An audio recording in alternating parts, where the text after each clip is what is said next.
welcome to Dating Politics.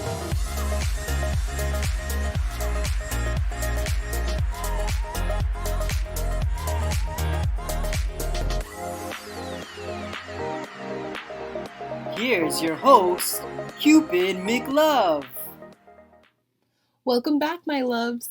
I hope all of you gorgeous people are having a great day. If you're new to our podcast, where have you been? Anyways, welcome to Dating Politics. My name is Cupid McLove. On the agenda is a special edition of our Hot or Not segment.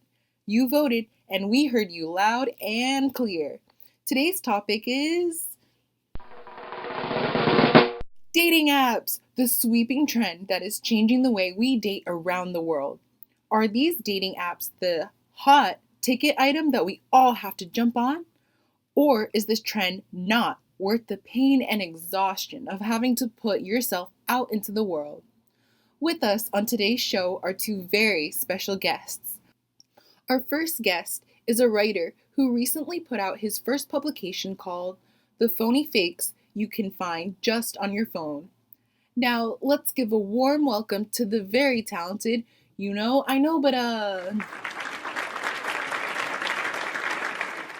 Thank you, Cupid, and I'm honored to be here, but it's pronounced I know better. Oops.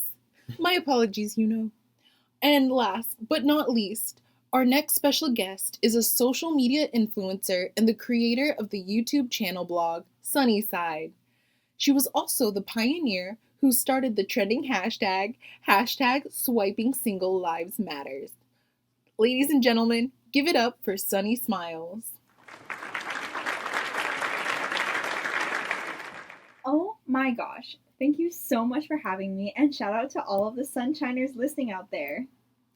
Now, thank you both for being here today. All right, let's get down to business. What's the deal with dating apps? This new trend has changed the face of dating. Now, from the comfort of our homes, we can reach out into the ether to initiate a new relationship. All you need is your phone and an excellent Wi-Fi connection. I know that both of you have experience with dating apps.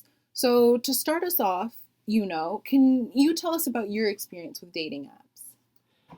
Well, in my younger and dumber years, I was once too a bright, doe-eyed Bambi who yearned for a relationship. And so, being the naive individual that I was, I decided to download a dating app with the pursuit of expanding my potential pool of partners in order to increase the chance of success for a relationship. After some time and cutting through some, dare I say, uninspiring individuals, I finally found a girl who I found to be passionate and intelligent. Unfortunately, the high that I was on when I met her was short-lived.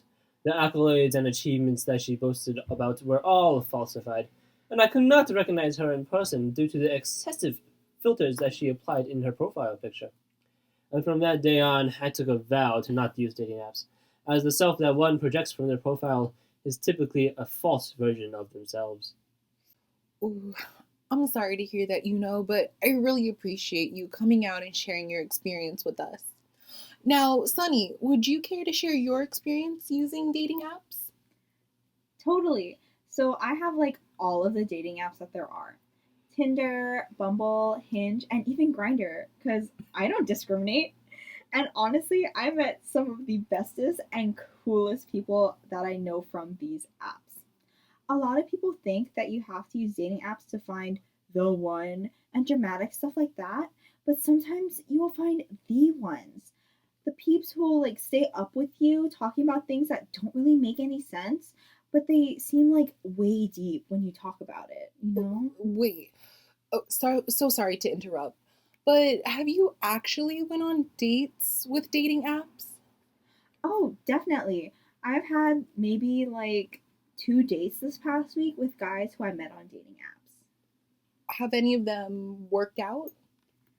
Oh my gosh. Okay, so don't judge me, but I'm not necessarily the person who will be tied down easily.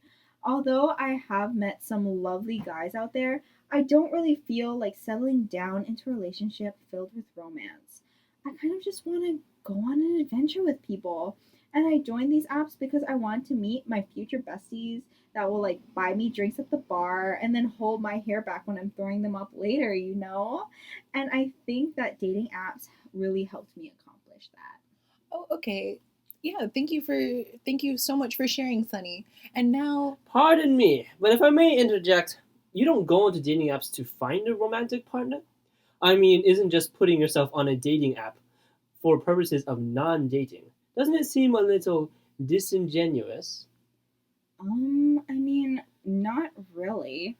Some of my girls also downloaded dating apps because they just want to feel better about themselves. Just having one person swipe right on them when they were feeling rejected, fat, and ugly can make their whole day brighten up.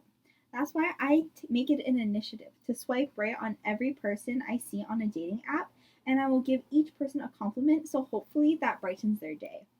Well, I'm sorry to burst your bubble, Princess, but by proven statistics and studies conducted by well accredited organizations, and for those listening, you can read on my blog the actual facts about dating apps. College students who use the dating app Tinder were found to have a lower self esteem. In addition, these apps are enforcing the societal standard that we must all be shallow and pretty in order to be valued. Um, First of all, those studies do not cover the entire world because, like, that's a lot of people. What about how my friends and some others feel about getting swiped on? I mean, more than like half of my friends join them just to feel better about themselves.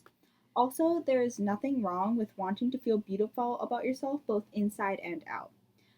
Plus, like, there is a reason why there are millions of people around the world who use these dating apps.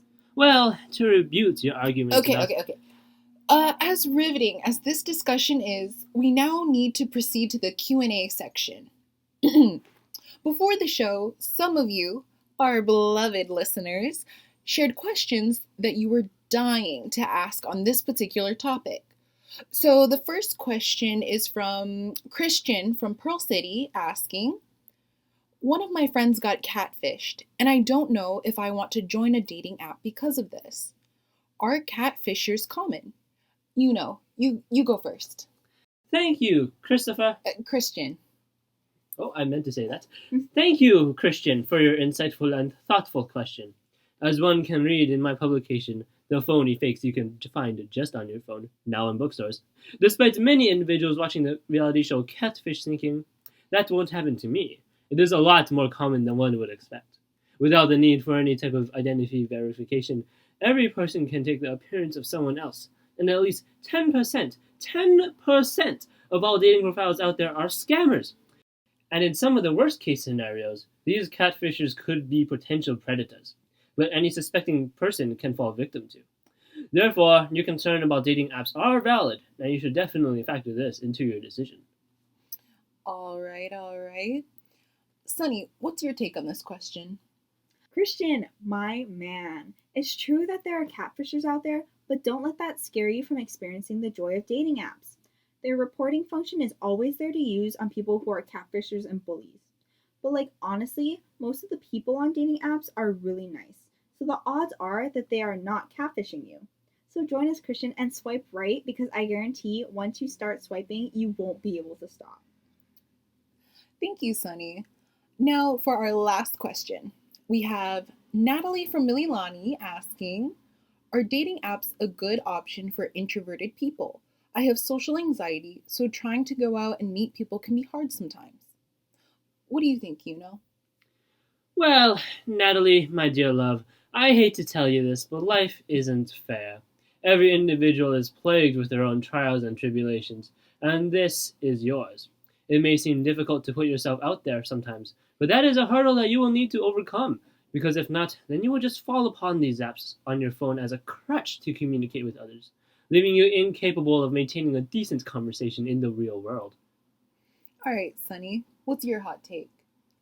Hey Nat, girl, dating apps sound like just the thing for you. I have also had some friends with social anxiety and they have fallen in love with dating apps because they could feel more comfortable talking to others. Eventually, you might finally get the confidence to talk to this person in real life, and you could make a great friend or maybe even your future partner. So come join the family, Nat, and just remember, you got this, girl. Well, this concludes our Q&A section. So thank you all for sending in your questions. Now, before both of our special guests have to leave, would you two like to say some final words about dating apps? You know? Dating apps are an epidemic sweeping the world, and it is continually destroying the intimacy of dating. They expose us to superficiality, and they emphasize the importance of projecting one's best self. It may seem like some harmless fun, but it can be really damaging in the long run to your mental health. So do not give into temptation or peer pressure, and let's finally choose to date the right way. All right, thanks for your thoughts, Sunny? So, listen here, fam. Dating apps are a chance to make friends, relationships, and new experiences. Dating apps are here for anyone and everyone, regardless of race, gender, sexual orientation, and anything else. Get to experience the feeling of someone swiping right on you because it never fails to put me in a good mood when I'm feeling down. So download a dating app and let's be friends. Also, don't forget to subscribe to my channel, Sunny's Side, and hit the bell icon to receive notifications. And also give me a follow on my Instagram at sunnydays. All right. Again, just wanted to thank both of you for being here today. And hopefully, we can sit and chat in another episode. Now, as all of you have heard, there are a lot of reasons why dating apps are like exes, attractive yet also unattractive at the same time. Dating with dating apps, fairy tale or horror story? I think there is a risk in every decision made, but it is ultimately your decision to make. If you think that dating apps are just the thing for you, then go for it. If you prefer just dating in the real world, do your thing. In the end, we can't make your decision to download and engage in a dating app, so do the thing that you feel is right because you know yourself best. Well, this concludes this episode of Dating Politics, so make sure to tune in for our next episode of Hot or Not, everywhere podcasts are found, where we will be discussing the truth about sending nudes. This is your host, Cupid McLove, checking out, and remember to stay awesome, stay positive, and I love you all.